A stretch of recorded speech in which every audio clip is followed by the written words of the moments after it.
Hola Nerdearla, ¿cómo están? Qué bueno, estoy muy feliz de estar acá, sobre todo porque les voy a hablar de un tema que me gusta y me apasiona mucho, que es el frontend. Levanten la mano los que son frontend. ¡Uh! Primera vez que estoy ante tanta gente que sabe centrar un div. Ya, comencemos. Siguiente slide, por favor.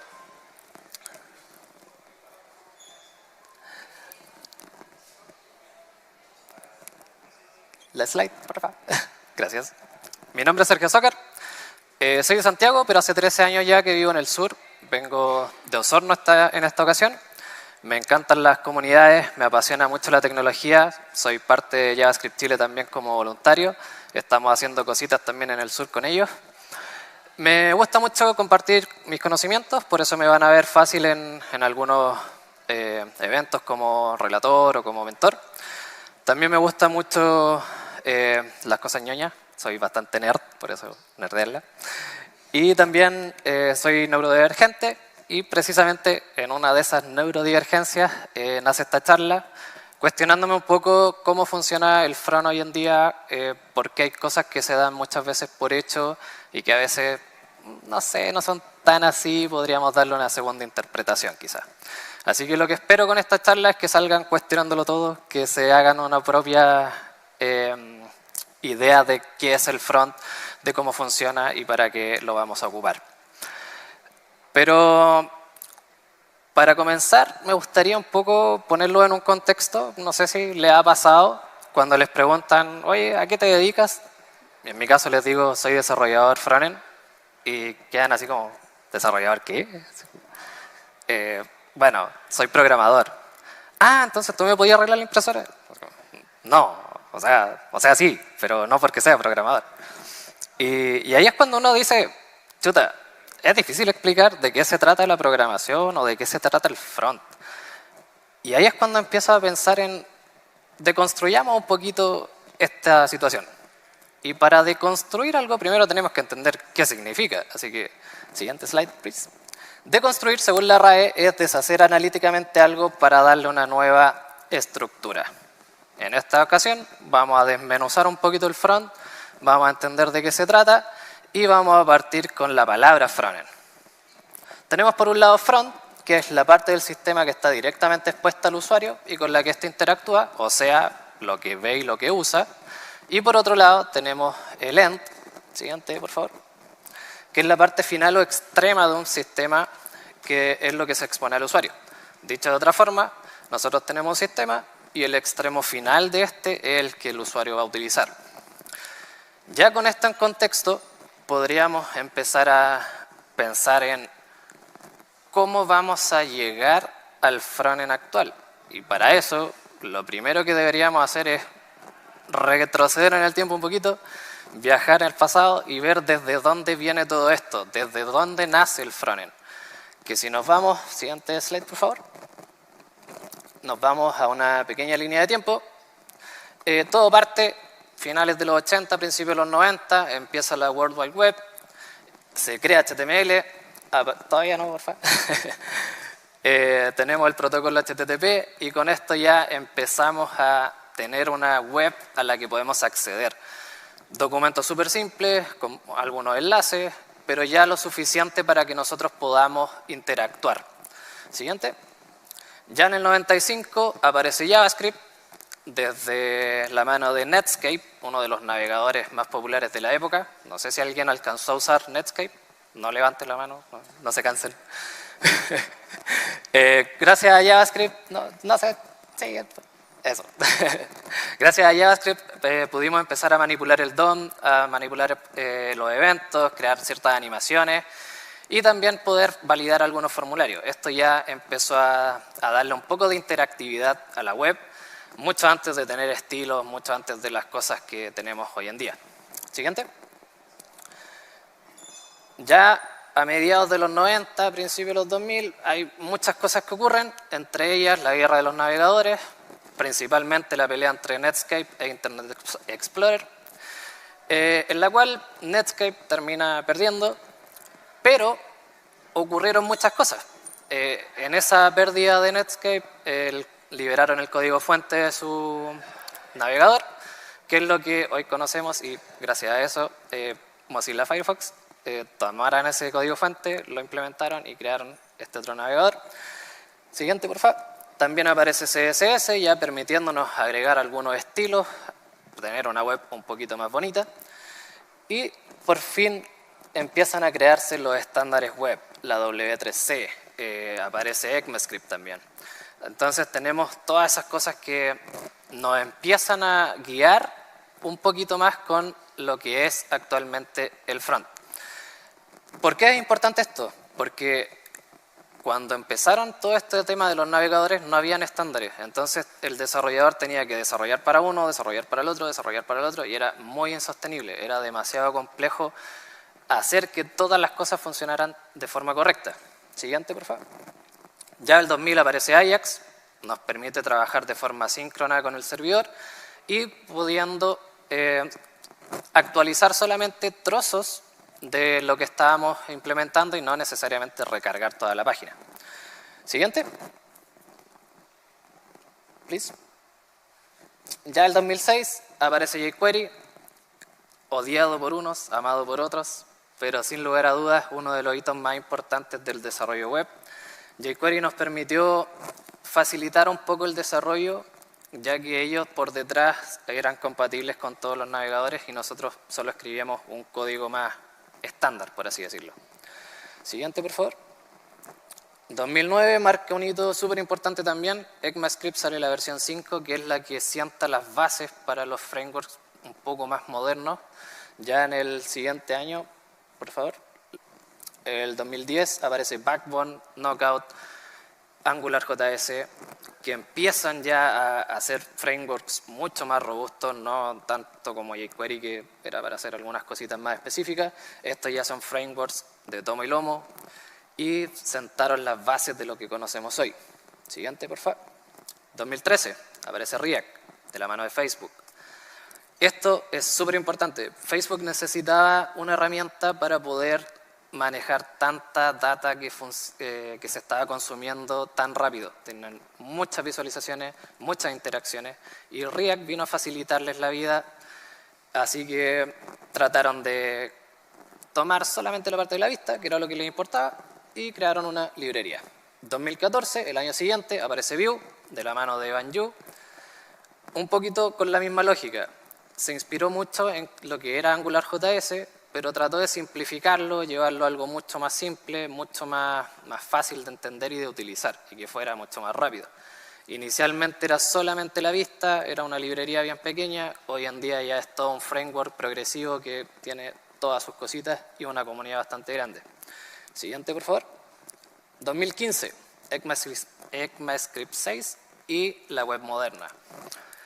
Este es, yo creo, el hito más importante que nos ocurrió a los fronts. Si se fijan, la diferencia entre ECMAScript 5 y el 6 pasaron varios años. ECMAScript 6 por fin pudieron ponerse de acuerdo, crear estándares más claros para los navegadores y de ahí en adelante todos los años ha ido saliendo una versión nueva, lo que nos beneficia bastante porque es mucho más simple de desarrollar. De ahí el 2016 aparece Angular 2 o Angular a secas, como se conoce ahora. Y esto también gatilla un evento súper importante. A los desarrolladores de AngularJS no les gustó mucho el cambio con Angular 2 y muchos migraron a otros frameworks. En este caso React fue el que se llevó más gente. ¿Por qué? Porque también tenía todo el soporte de Facebook, entonces era una movida un poco más confiable, por así decirlo, para algunas empresas. Y ya de ahí en adelante aparecen muchas otras herramientas, muchos frameworks, muchas cosas. Tenemos Svelte, Quick, Solid, etcétera, etcétera, etcétera. Probablemente, mientras estoy hablando, aparezca un framework nuevo, algo que estamos súper acostumbrados en el front. Pero esto ya nos sienta las bases de dónde venimos y en lo que estamos ahora. Y con eso ya podemos partir a trabajar un poco más en los principios fundamentales del front. Siguiente, por favor. Lo básico que necesitamos siempre para trabajar en front es HTML, CSS, JavaScript. Tecnologías de toda la vida, nada muy complicado. Sin embargo, también podemos meterle un poquito de esteroides quizás y usar HTML con Pug, CSS con algunos preprocesadores como Stylus, Less, Sass, entre otros, y también JavaScript con TypeScript, que ya sería un superpoder para poder desarrollar. Siguiente, por favor. Otra cosa súper necesaria que en la teoría nos dice siempre, oye, los sitios o las aplicaciones web tienen que ser accesibles, tienen que ser lo suficientemente usables por cualquier tipo de persona, independiente de las discapacidades o capacidades que tenga para utilizarlas. Pero en la práctica sabemos que eso no es tan así, sabemos que estamos muy al debe, la accesibilidad siempre es lo último que toman las empresas para implementar, siempre estamos feature tras feature tras feature y nunca nos sentamos a pensar, chuta, ¿sabéis qué? También tenemos que pensar en que hay personas que le cuesta un poquito más usar la plataforma, ya no va por un tema de experiencia de usuario, va por un tema de limitaciones propias que pueda tener la persona. Por ejemplo, personas con problemas de visión, que necesitan un lector de pantallas que les esté diciendo por dónde van navegando. Y si nosotros como desarrolladores no les damos esas herramientas, es muy difícil que puedan interactuar con nuestra página. También la semántica. HTML5 nos provee muchas etiquetas específicas para que podamos trabajar. Tenemos los footers, los headers, el body, los articles, aside, etc. Tratemos de usarlos. No lleguemos y mezclemos todo con divs solamente. Es mucho más claro para los navegadores y para los desarrolladores también, porque yo ya sé qué bloque de código tiene qué cosas y ocupo la etiqueta correcta. Y nos llenamos de divs por todos lados. Y también el responsive, que inicialmente, por ahí por el 2014, cuando recién empezaron a aparecer los teléfonos móviles, era todo un plus. Era como, oh, y mi página además se adapta a dispositivos móviles. Hoy es algo por defecto, o sea, no debiese haber un sitio web que no se adapte a dispositivos móviles y también pensar en los dispositivos no tan móviles como pantallas mucho más grandes, pero que también perdemos capacidad de interactuar de forma correcta con pantallas que son muy grandes porque las personas no se fijan en esas cosas. Claro, no es algo tan masivo, pero hay personas que las tienen, entonces hay que tratar de pensar no solo en tamaños pequeños, sino en todo tipo de tamaños. Hoy en día hay resoluciones para tirar al aire, así que hay que tratar de tenerlas todas lo más responsive posible. Siguiente, por favor. Acá es cuando ya empezamos con algunos desafíos y cuestionamientos que... Gracias. Y cuestionamientos que me fui haciendo cuando empecé a ver que hay cosas muy comunes a las que nos enfrentamos los desarrolladores front. Por ejemplo, elegir un framework. Es como, chuta, hay millones de frameworks en el mercado. ¿Cuál ocupo? ¿Cuál uso? ¿Cuál no uso? ¿Por qué sí? ¿Por qué no? Bueno, lo primero que vamos a ver quizás es, ya, voy a buscar un benchmark y que me diga cuál es más rápido. Si es el más rápido, será el mejor. Bueno, resulta que esos benchmarks son un poco engañosos también, porque muchas veces los que desarrollan estos estudios son expertos en cierto framework o les gusta más uno que otro y por lo general ese es el que gana. Entonces, si el benchmark lo hace a alguien que le gusta React, probablemente gane React. Si lo hace a alguien que le gusta Vue, probablemente gane Vue. Y también muchas veces comparan peras con manzanas. Recordemos que los frameworks funcionan de forma diferente también. React, por ejemplo, si yo hago el cambio de algún elemento en el DOM, hace un re-render de toda la aplicación, versus Vue, que si yo cambio una parte, solo refresca esa parte. Y así hay muchas cosas que son diferentes según la herramienta y que también, según la expertise que tenga el desarrollador, va a poder sacarle todo el provecho. Al final de cuentas, una aplicación va a ser más rápida o más lenta según el código que haga el programador y no tanto por la herramienta en sí. Otra cosa que nos fijamos mucho es en el soporte. Podríamos decir que React o Angular tienen mucho mejor soporte porque hay una empresa súper grande detrás que lo mantiene. Pero recordemos el caso de Polymer. O sea, Polymer era una herramienta que hizo Google, lo ocupaban en YouTube también, pero Polymer murió, o sea, lo dejaron de mantener, ya perdió el soporte y prácticamente nadie se acuerda de Polymer.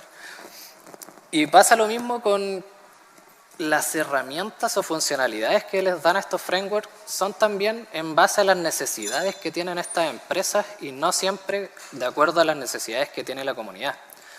Cosa por el contrario que, por ejemplo, Vue nace desde la comunidad, hay una organización sin fines de lucro y open source que está trabajando sobre eso y están constantemente agregando funcionalidades en base a lo que la misma comunidad les pide.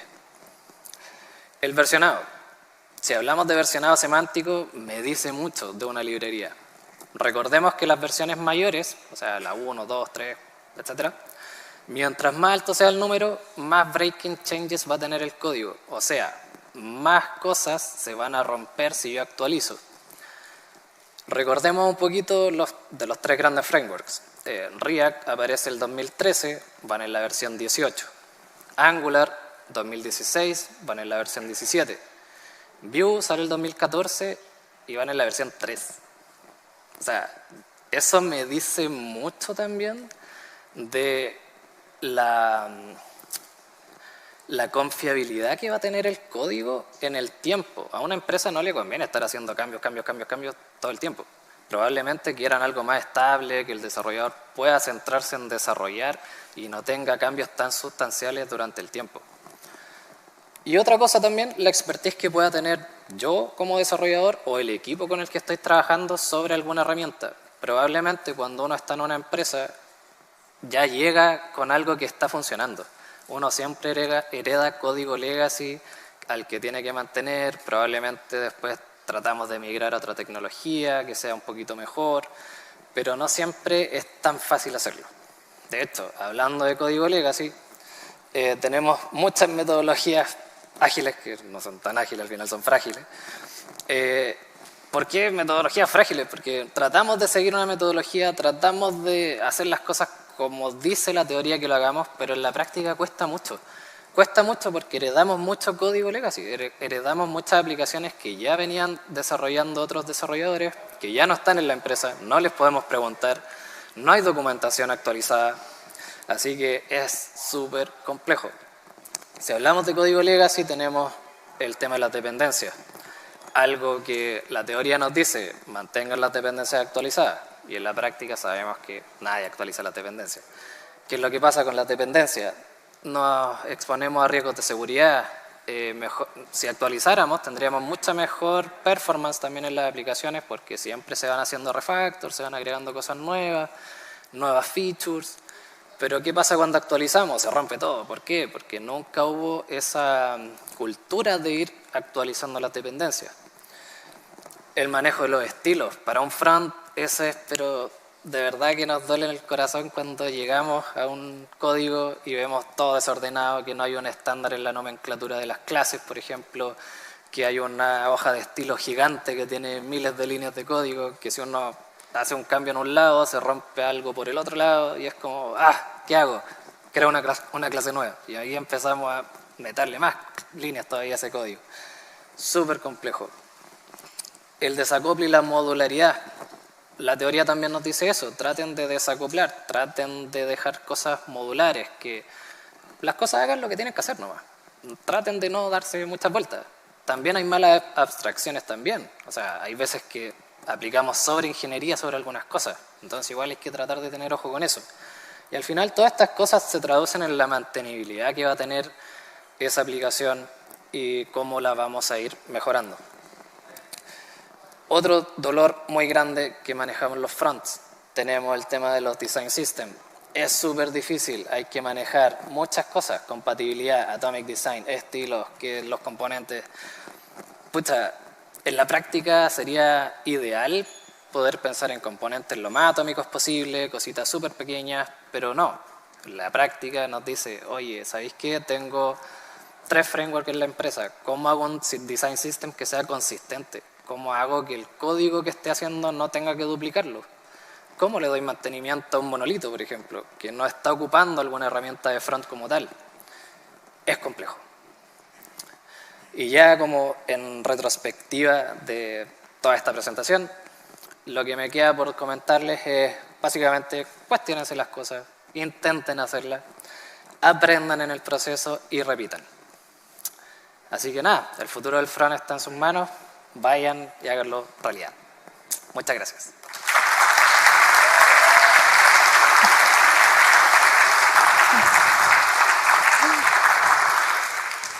¿Cómo va la charla hasta ahora? ¿La están disfrutando? Entonces, asuma que van a tener preguntas, ¿no? ¿Preguntas? ¿Quién tiene preguntas? ¿Preguntas? ¿Vamos? Vamos, no sean tímidos. Si no, voy a tener que empezar a hacer yo preguntas. Pregúntenos. ¿Quién tiene alguna pregunta? Vamos. ¡Ahí!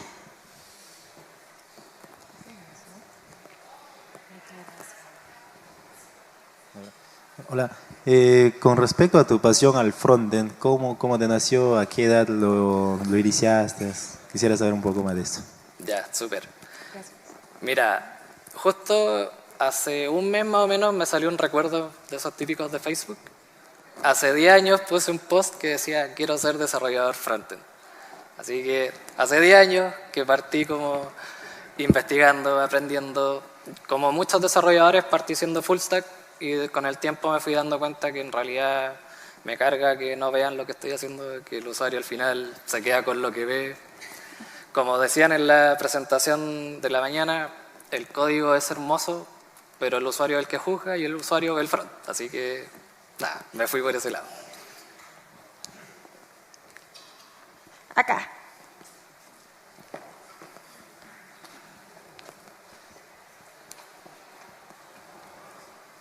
Hola, gracias por tu presentación.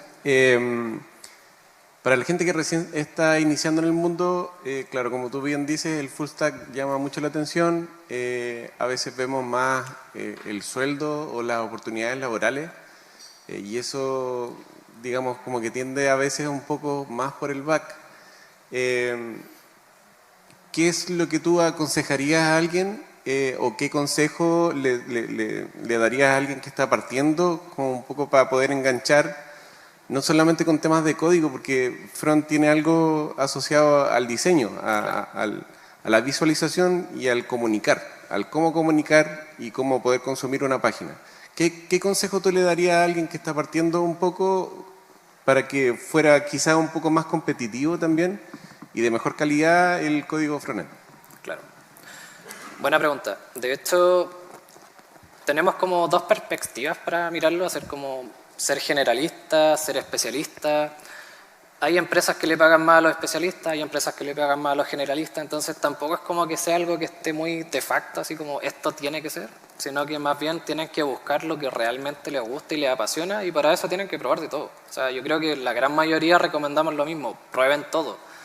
Prueben ser full stack, vean qué les gusta más el front, les gusta más el back, les gustan los dos, o sea, también es válido.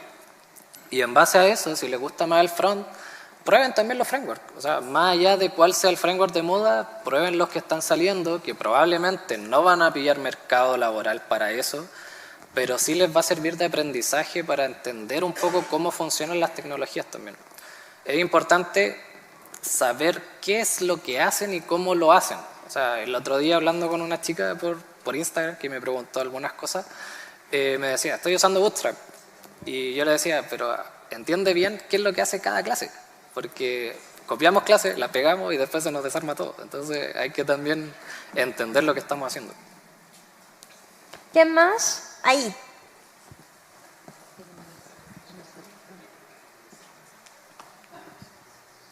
Primero que nada, gracias por la charla, súper buena.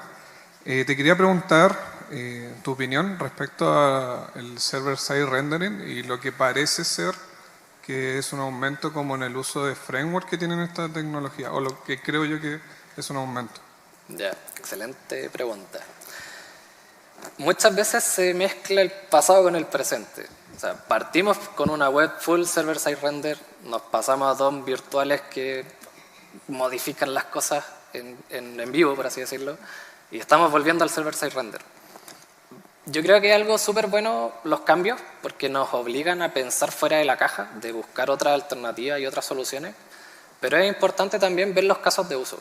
O sea, muchos de estos frameworks que tienen server-side render, como Next o Next, nos permiten usar ciertos componentes con server-side render y otros que no. Y ahí tenemos que ver, según el caso de uso, lo que más nos convenga. Que también ahí hay que considerar, por tema de producto, qué es lo que me conviene más. ¿Le voy a asumir ese costo de procesamiento en el servidor o se lo voy a delegar al usuario en su local? ¿Alguien más? Ahí. Por favor, mantenga el brazo arriba para que la señorita pueda llegar con el micrófono. Vamos, tú puedes, tú puedes. Gracias. Gracias. Sí, bueno. Sí, ¿cómo estás? Acá de JavaScript, Ecuador, ando por aquí.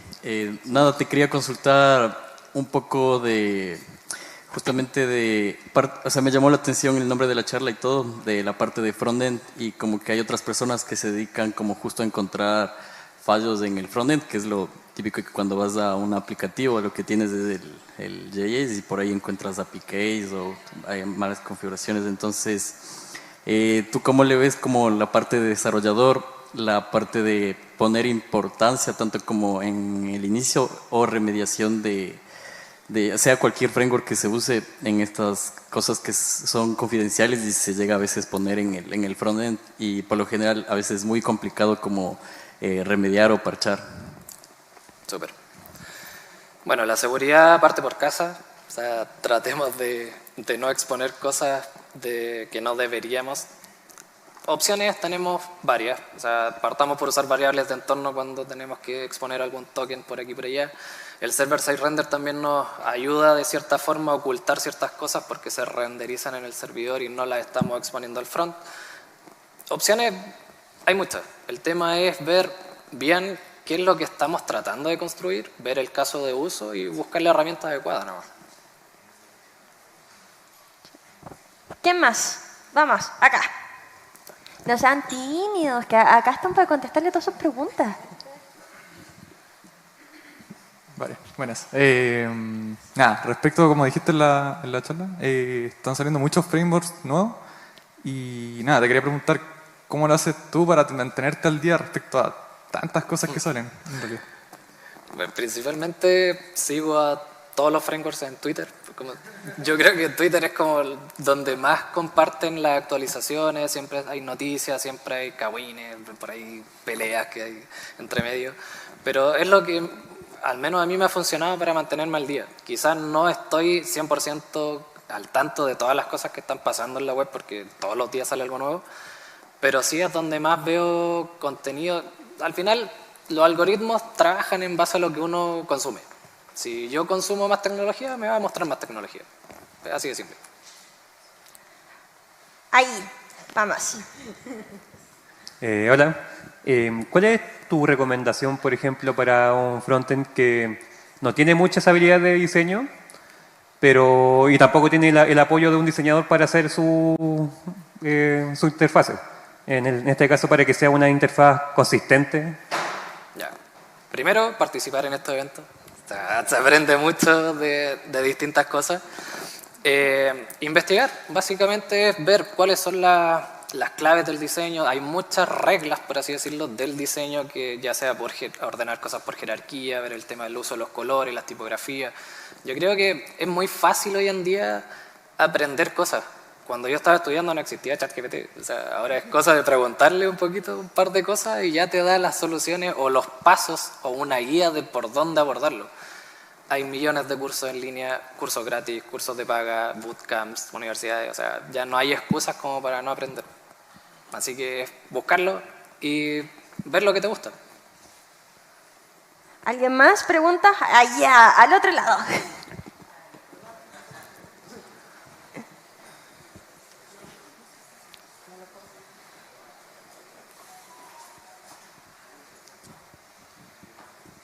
Hola, buenas, gracias por la charla.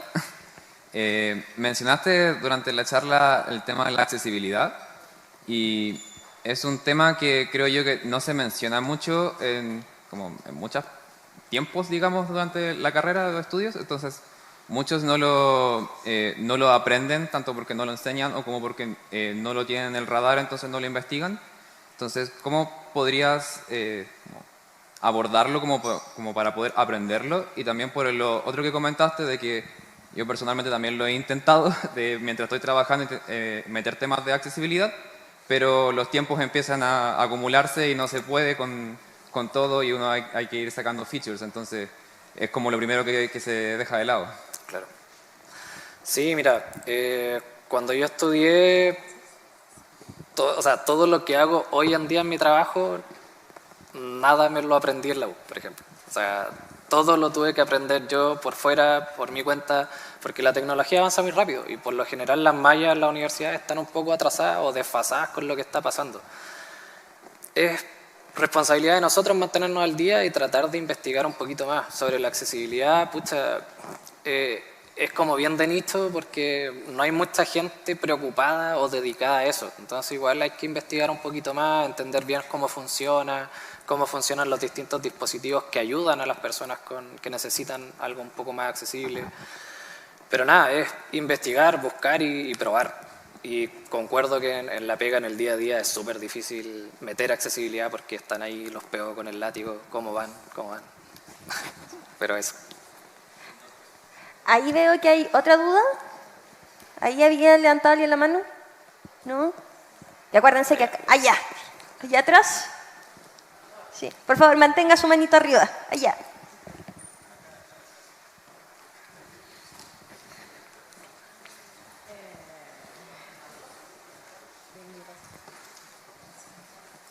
Y acá de repente es un poco engañoso, uno ve gente que se estira, que se acoma, ¿cómo va a preguntar algo? Hola, Sí. Tengo una consulta directamente con el tema de las dependencias desactualizadas. Es que normalmente, bueno, según mi experiencia también lo que me ha pasado es que a veces nosotros actualizamos dependencias, pero de cierta forma estas tienen otras dependencias de otras dependencias. Entonces esto hace que no se puedan actualizar dichas dependencias que uno quiere actualizar. Entonces quería saber, o que me contase según tu experiencia, qué es lo que haces en ese caso para poder mantener actualizadas dichas dependencias que se necesitan. Ya, súper buena pregunta. Traten de no buscar un plugin para todo, primero. O sea, si hay cosas que pueden hacer ustedes, háganlo ustedes. A veces no nos cuesta tanto y es mucho más fácil usar una librería que ya lo tiene resuelto, pero a veces, a la larga, nos tocan esas cosas, que tienen subdependencias de cosas que no se actualizaron, que ya quedaron obsoletas, y nos tocan y nos frenan y no nos permiten avanzar porque esa librería tenía una dependencia que nosotros no sabíamos. Entonces traten primero de usar las librerías justas y necesarias. O sea, traten de no llenar el package JSON de dependencias porque es súper fácil de perderse, de perder el hilo. Y eso, es como ser ordenados, ser conscientes del código que estamos escribiendo, porque al final nos estamos dando nosotros mismos con un balazo en la pata. Bueno, y con eso yo creo que vamos a darle un aplauso acá a Sergio. Con ganas, con fuerza, con ánimo. Muchas gracias por tu charla. Gracias. Un gusto tenerte acá en Nerdearla.